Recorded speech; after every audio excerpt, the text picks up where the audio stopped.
നമ്മുടെ നാട്ടിൽ ഒരു കെട്ടിടം നിർമ്മിക്കുന്നതിന് വേണ്ടി എത്രത്തോളം ബുദ്ധിമുട്ടാണ് ഓരോ വ്യക്തികളും അനുഭവിക്കേണ്ടി വരുന്നത് എന്ന് പറഞ്ഞാൽ ശരിക്കും ഒരു 15 എപ്പിസോഡ് ചെയ്യാനുള്ള വിഷയം ഉണ്ട്.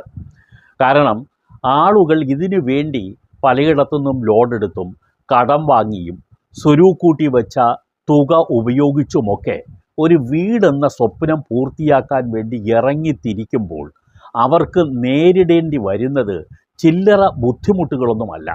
ഔദ്യോഗികമായി ഉണ്ടാകുന്ന ബുദ്ധിമുട്ടുകളെക്കുറിച്ചാണ് ഞാൻ പറയുന്നത്. പണമൊക്കെ അവർ സംഘടിപ്പിച്ച് ഒരു വീട് നിർമ്മിക്കുന്നതിന് വേണ്ടി ആദ്യം ബിൽഡിംഗ് പെർമിറ്റ് എടുക്കാൻ വേണ്ടി തന്നെ പെടാപ്പാട് പെടേണ്ടി വരുന്നു. ഇപ്പോൾ സ്മാർട്ട് കൂടി ലോക്കൽ ബോഡികളിലെ നഗരസഭകളിൽ, മുനിസിപ്പാലിറ്റി, കോർപ്പറേഷൻ തുടങ്ങിയ നഗരസഭകളിൽ ഇത് വന്നതിന് ശേഷം നല്ലതിനു വേണ്ടി ചെയ്തതാണെങ്കിലും അതിൻ്റെ സാങ്കേതിക പ്രശ്നങ്ങൾ കാരണം ബുദ്ധിമുട്ടുന്നത് ഒരു വശത്ത്. അതിപ്പോൾ പഞ്ചായത്തിലും നടപ്പാക്കാൻ തുടങ്ങിയിട്ടുണ്ട്. ഇതിനെല്ലാം ഉപരിയാണ് ഒരു പുതിയ പ്രശ്നം കൂടി കെട്ടിടം പൂർത്തിയാക്കുന്നവരെ കാത്തിരിക്കുന്നത്. കെട്ടിടം പൂർത്തീകരിച്ചാൽ മാത്രമേ നമുക്ക് കെട്ടിടത്തിൻ്റെ നമ്പർ ലഭിക്കുകയുള്ളൂ. വീടിൻ്റെ അസസ്മെൻറ്റ് നടത്തി അതിൻ്റെ നികുതി നിശ്ചയിച്ച് നമുക്ക് ബിൽഡിംഗ് നമ്പർ അനുവദിച്ച് കിട്ടുന്നു. മുമ്പ് ഈ ബിൽഡിംഗ് നമ്പർ അനുവദിച്ച് കിട്ടുമ്പോൾ അതിന് ശേഷം ഈ ബിൽഡിംഗ് നമ്പർ കിട്ടിയ വ്യക്തിക്ക് വേറൊരു നോട്ടീസ് സാധാരണ വരും. അത് താലൂക്ക് ഓഫീസിൽ നിന്നും വരുന്ന നോട്ടീസാണ്. ഒറ്റ തവണ ഉള്ള കെട്ടിട നികുതി, അതിനെയാണ് ശരിക്കും ബിൽഡിംഗ് ടാക്സ് എന്ന് പറയുന്നത്. ഈ local body, panchayat, municipality, corporation തുടങ്ങിയ സ്ഥലങ്ങളിൽ നമ്മൾ വീടിനോ അല്ലെങ്കിൽ കെട്ടിടത്തിനോ വേണ്ടി അടയ്ക്കുന്ന നികുതിയെ പ്രോപ്പർട്ടി ടാക്സ് എന്നാണ് പറയുന്നത്, വസ്തു നികുതി എന്നാണ് പറയുന്നത്. യഥാർത്ഥത്തിൽ അത് കെട്ടിടത്തിന് വേണ്ടി തന്നെയാണ് ആ നികുതി ഈടാക്കുന്നത്. പക്ഷേ ഔദ്യോഗികമായി അതിനെ പ്രോപ്പർട്ടി ടാക്സ് എന്ന് പറയും. താലൂക്ക് വില്ലേജുകളിൽ ഈടാക്കുന്ന നികുതിയെ ശരിക്കും ബിൽഡിംഗ് ടാക്സ് എന്നും പറയും. അപ്പോൾ മുമ്പ് അങ്ങനെ ആയിരുന്നു. ഈ റവന്യൂ വിഭാഗത്തിൽപ്പെടുന്ന വില്ലേജ്, താലൂക്ക് ഓഫീസുകളിൽ ഈ കെട്ടിടത്തിനെ അസസ് ചെയ്യുന്നത് ബിൽഡിംഗ് നമ്പറെല്ലാം കിട്ടി ഈ ലോക്കൽ ബോഡികൾ ടാക്സുമൊക്കെ അടച്ച് കഴിഞ്ഞതിന് ശേഷം ഈ വില്ലേജ് ഓഫീസിൽ നിന്നും ഒരു അസസ്മെൻറ്റ് നടത്തും.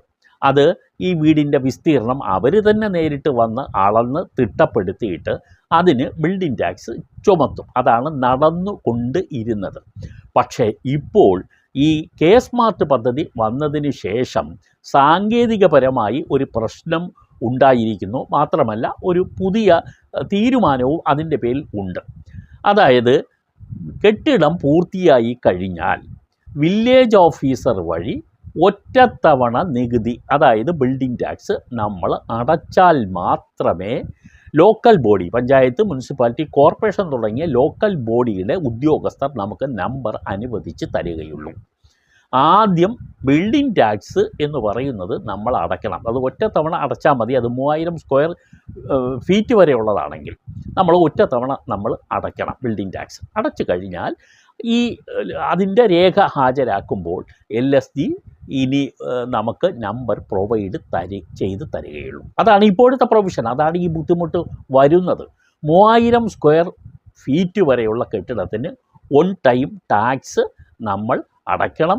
അതിൽ കൂടുതലെങ്കിൽ ഇത് കൂടാതെ ഓരോ വർഷവും അഡീഷണൽ ടാക്സ് എന്ന് പറഞ്ഞാൽ പഴയ ലക്ഷറി ടാക്സ്, ആഡംബര നികുതി, ഇപ്പോൾ പുതിയ പേരിലാണ് അറിയുന്നത്, അഡീഷണൽ ടാക്സ് എന്നാണ് അറിയുന്നത്.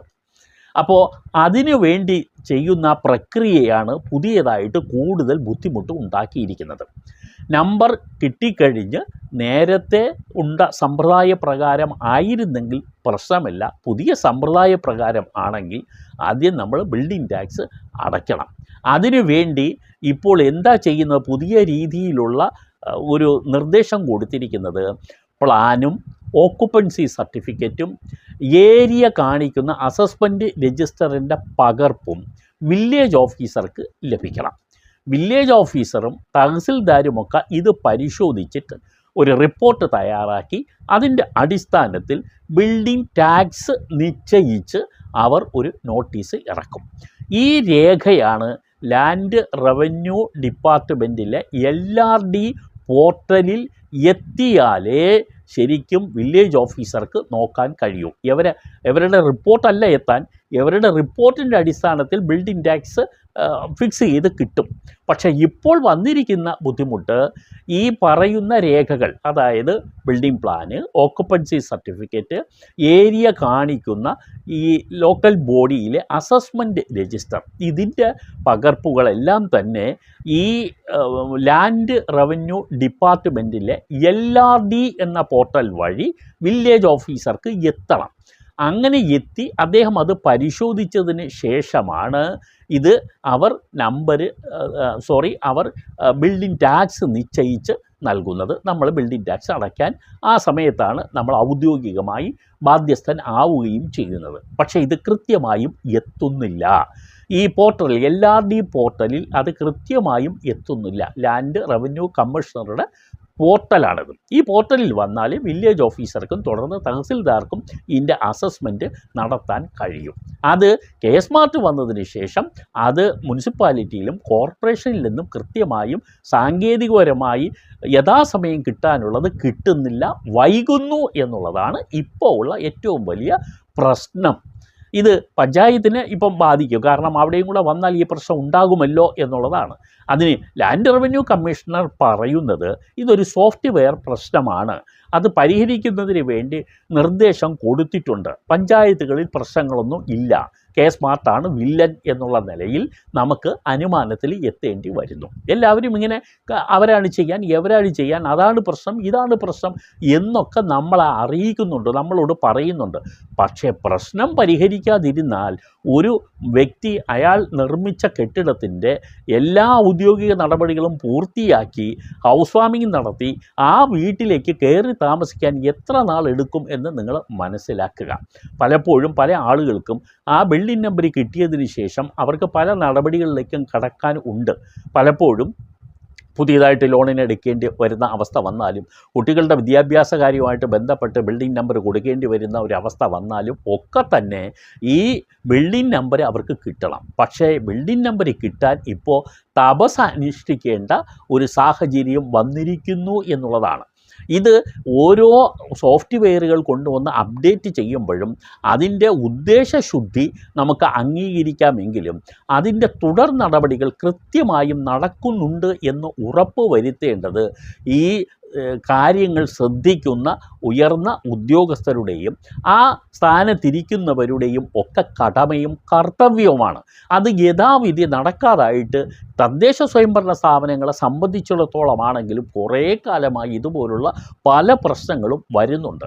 കെ-സ്മാർട്ടൊക്കെ നല്ലതിന് തന്നെയാണ് കൊണ്ടുവന്നത്. ഈ ഡിലേ വരുത്താതെ കാര്യങ്ങളെല്ലാം നടത്താൻ വേണ്ടി തന്നെയാണ് കെ-സ്മാർട്ട് കൊണ്ടുവന്നത്. പക്ഷേ അതിലുണ്ടാകുന്ന വീഴ്ചകൾ അതാത് സമയം കണ്ടെത്തി പരിഹരിക്കാനുള്ള നിർദ്ദേശങ്ങൾ കൊടുക്കേണ്ടവർ കൃത്യമായും കൊടുക്കാതെ വന്നാൽ ഇതുപോലെ ജനങ്ങൾ ബുദ്ധിമുട്ടും. അതാണ് ഇപ്പോൾ തദ്ദേശ സ്വയംഭരണ സ്ഥാപനത്തിലെ കെട്ടിട നിർമ്മാണവുമായി ബന്ധപ്പെട്ട് വന്നിട്ടുള്ളത്. യഥാവിധി ഇത് കൊടുക്കാത്തത് ആരാണ്? LSD ഉദ്യോഗസ്ഥരാണോ എന്നുള്ളതാണ് നമുക്ക് ഇപ്പോൾ സംശയിക്കേണ്ടി ഇരിക്കുന്നത്.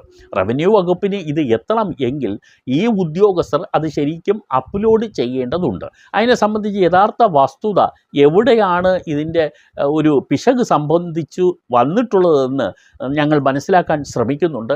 അതിനെ സംബന്ധിച്ചിട്ടുള്ള വിവരം ലഭ്യമായാൽ ഞങ്ങൾ അത് നിങ്ങളെ അറിയിക്കുന്നുമുണ്ട്. ഇതാണ് ഇപ്പോൾ തദ്ദേശ സ്വയംഭരണ സ്ഥാപനങ്ങൾ നൽകുന്ന കെട്ടിട നമ്പരുമായി ബന്ധപ്പെട്ട ഒരു അപ്ഡേഷൻ.